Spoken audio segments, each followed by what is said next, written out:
Lucas, falando em perturbabilidade, eu tive a curiosidade de olhar os comentários de alguns dos seus posts.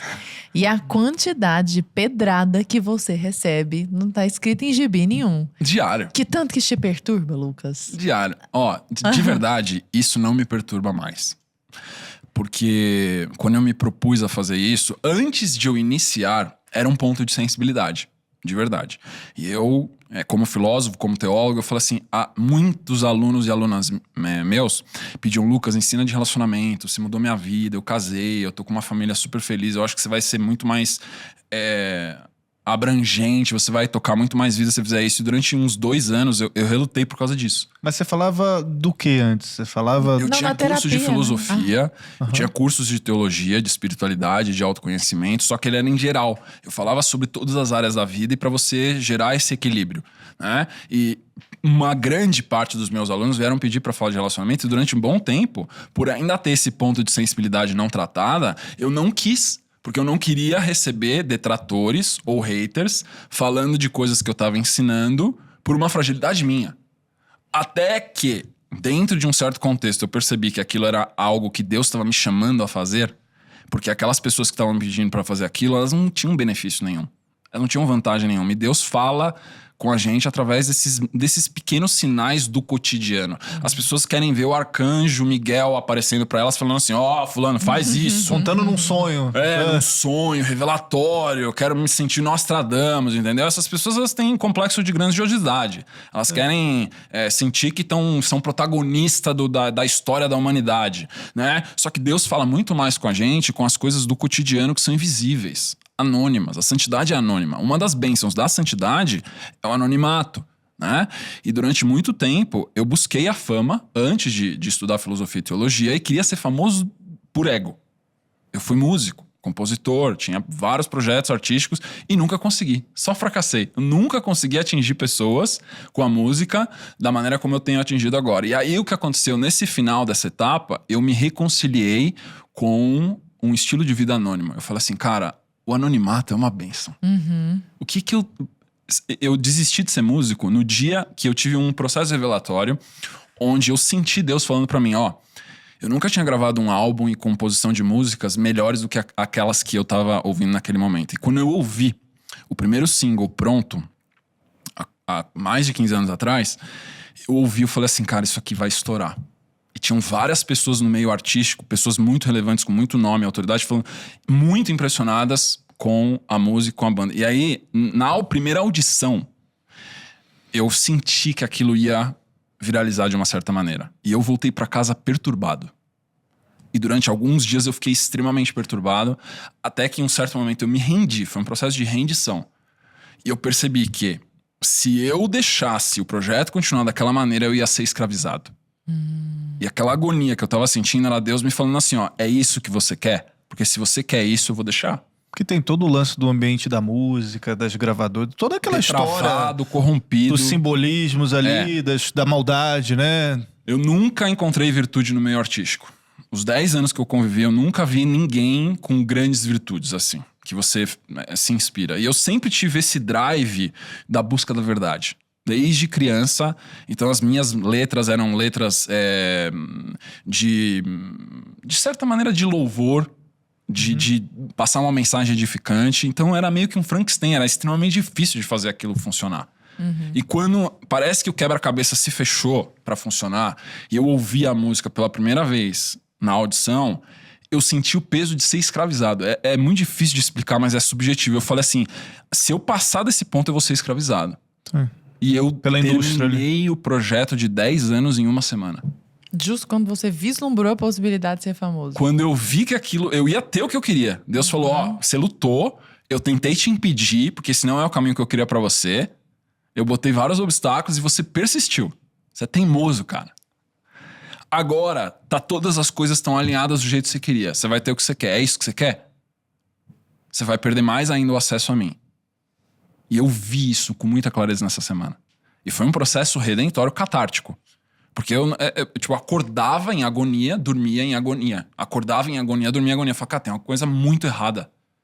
E aí, na hora que eu tomei a decisão E esse processo psíquico foi muito doloroso. Você era convertido, assim? Você tinha alguma questão de fé, assim, forte? Nessa época, cara, eu era agnóstico, tá? Mas eu tive criação católica minha vida toda, uma Sim. família muito fervorosa, né? Foi muitos também exemplos negativos sacerdotais que me afastaram da igreja. Sim. Eu acabei pulando no abismo do ateísmo, depois estudando filosofia estoica, Platão, Aristóteles, Sócrates. Eu me reconciliei com a verdade, virei um agnóstico. Tinha alguma coisa ali, né? Tem uma verdade por trás aqui. Tem alguns padrões pré-determinados, não dá pra negar isso, entendeu? Né? Como é que esse cara consegue descrever minha vida com tanta precisão? Eu li a Sêneca, eu ficava em choque. Você lê as cartas do Sêneca lá sobre a fama. Quando eu li a carta da fama, parece que ele tirou uma pedrinha do meu castelo de cartas e o castelo começou a cair. E poder de síntese de que a gente falava, né? E ele falava sobre amizade, 2 páginas. É um negócio impressionante, é uma coisa assim fora de série. Quem não leu ainda Cartas de Sêneca 1, 2, 3, é essencial que leia. E esse processo todo foi um processo redentório revelatório, onde eu culminei nesse final falando assim, não vou fazer isso mais. E eu não tinha projeto de futuro nenhum. Eu tinha lá 28 anos, 27, 28 anos, e eu parei tudo que eu tava fazendo e falei assim, mata isso aqui tudo e eu vou descobrir o que eu vou fazer. Você tem quantos anos hoje? 41. 41. Deu tempo de fazer muita coisa, né? Deu tempo de fazer muita coisa. Coisa boa. E aí eu comecei a estudar teologia e filosofia com muito mais profundidade, né? Durante muitos anos agnóstico, e estudei basicamente todas as grandes tradições filosóficas, inclusive as tradições filosóficas teológicas. E quando eu me aprofundei no budismo, eu me tornei budista durante um tempo, eu senti que aquilo que eu estava ensinando, que eu estava aprendendo com o budismo e com o Buda, ele estava me dizendo, me reconciliando com Cristo. Então a minha reconciliação com Cristo foi mérito do Buda, na minha visão. Quem me reconciliou com Cristo foi o Buda. E é exatamente por isso que até hoje eu falo que Buda e Cristo são amigos. Porque Um aponta pro outro, né? um aponta pro outro. Porque se não fossem, ele não me reconciliaria com Cristo. O mérito da reconciliação que eu tive com Jesus Cristo foi do Buda. Foi a lógica cristalina do Buda, capacidade de razão perfeita, genialidade, que me fez ver que o que o Cristo estava ensinando era totalmente correto. E aquilo que eu vi de corrupção era o homem na igreja. Não era o Cristo. E aí eu consegui ver a diferença, discernir, a sabedoria é discernimento, eu consegui ver a diferença entre Cristo, a verdade e a igreja. Né? E Cristo a perfeição, e a igreja em busca da perfeição. E esse é um caminho infinito, que nunca termina. Né? Aí eu já tive esse primeiro grande paradoxo. Resolvido com uma rendição. Eu aprendi essa ferramenta. Como que você resolve paradoxos na sua vida? Você precisa se render. Porque o que está fazendo o paradoxo se manter em atrito é a sua vontade de querer prevalecer ou um lado ou outro. No momento que você se rende, o paradoxo resolve. Enquanto você luta, o paradoxo persiste. Só existe sofrimento com a persistência da resistência. Não existe sofrimento quando você se rende. Enquanto você luta, enquanto você vai de encontro, existe um processo atrituoso que é o que gera o sofrimento. O sofrimento nasce, então, da expectativa. De resolução. A expectativa de que eu vou controlar o resultado num futuro breve ou longo. Isso é uma ilusão. Eu posso dar o meu melhor agora. Eu controlei o resultado? Não tenho a menor ideia. O que eu posso fazer? Eu posso vigiar o meu comportamento agora e eu nem tenho controle sobre o meu comportamento, eu tenho influência. Isso significa que controle é algo muito superestimado. As pessoas acham que tem controle sobre coisas que não tem.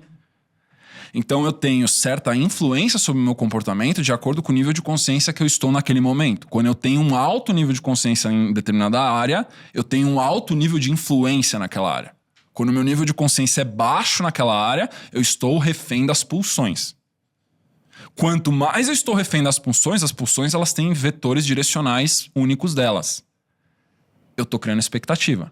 Por exemplo, a luxúria, a glutonaria, a ira, a vaidade, são todos vetores afetivos psíquicos que buscam um certo fim independente do meio. Os fins justificam os meios. É isso que esses vetores ideoafetivos são. A luxúria, a ganância, a vaidade, a ira. São vetores ideoafetivos onde o fim justifica o trilhar. Isso é falso. Isso é o que Maquiavel tentou explicar como funcionamento do político, porque para o político o fim justifica o meio. Só que para o ser humano que busca santidade, o começo é o meio e o meio é o fim. Você não vai chegar no fim que você quer se você corromper a jornada no começo. Não tem como. Ou você adere a princípios imutáveis desde o começo, isso é uma visão absolutista da vida, que são princípios que você não pode corromper. Se você relativizar, você se perde no começo, o fim nunca vai acontecer.